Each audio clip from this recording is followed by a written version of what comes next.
A new report from Politico shows that Democratic strategists across the country are in full-blown panic mode right now because they're starting to understand that all those Republican voter suppression bills, the ones that have been passed and the ones that are still poised to pass later this year, that's going to royally screw over the Democratic Party in the 2022 midterms.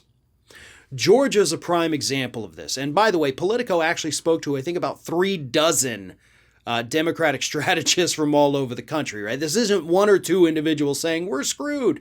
No, it's dozens of them saying, oh my God, we're in trouble. And I'll get to why they're really in trouble in just a moment, but let's talk about Georgia for just a moment.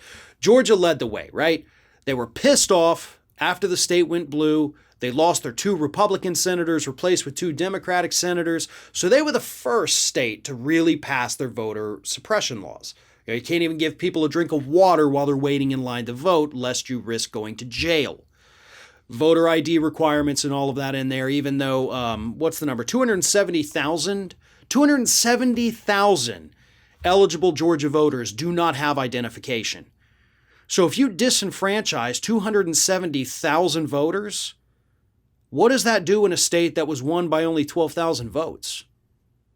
We all know exactly what that does in a state that was won by only 12,000 votes.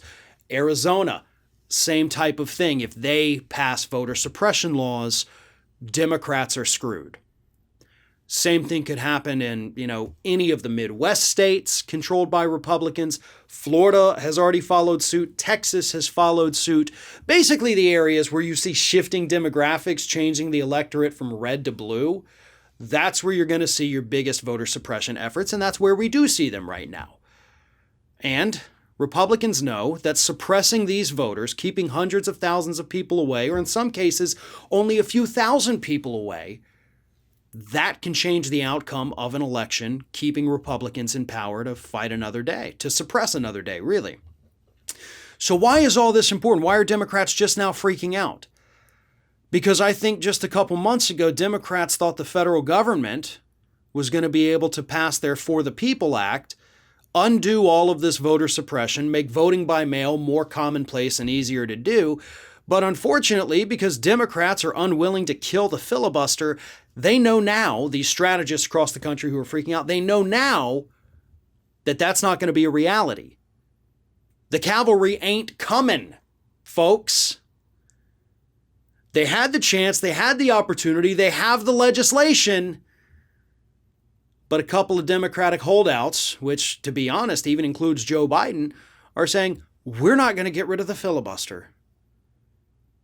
With the filibuster still in place, the For the People Act has a 0% chance of passing. It ain't going to happen. So what to do now, right? Well, right now, Democrats are panicking. That's their first go-to move is, oh my God, what do we do? The White House came out last week and said, what if we just tell people to make sure you get out there and vote? They're trying to suppress you, so make sure you just show up instead. Yeah, listen, telling people to just don't be suppressed, not exactly the killer strategy you think it might be. And trust me, I know I've actually suggested that. We have to outnumber the suppression, basically. But I'm not in a position where I can literally undo their laws, okay? So it's okay for me to say that. Biden, you're in a position where you could call every Democrat into the Senate and say, by God, kill the filibuster or I'm going to your state and I'm going to campaign for your primary opponent. You could use your power to force them to do the right thing to get the good legislation. I don't have that power. So yes, we are left with the strategy of just don't be suppressed. If you don't have an ID, go get an ID. Easier said than done, right? If you don't have an ID, obviously you're not driving a car, so how the hell are you going to get to a DMV to go get an ID to be able to go vote? You see the problems there. It's not just as simple as don't be suppressed.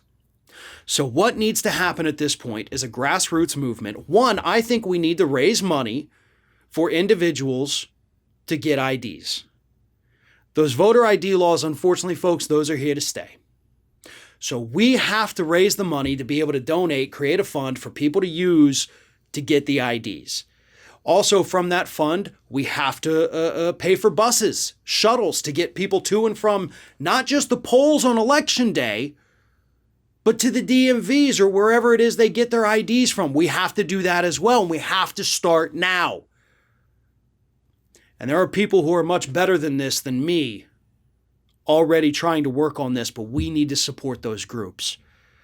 We need to look them up. We need to find them. I'll do my best. I'll try to post some in the community tab here on this channel, because we need to support these groups, give what we can to fight back against voter suppression, because at this point, Congress isn't going to do a damn thing about it. We are the only hope a lot of these people have.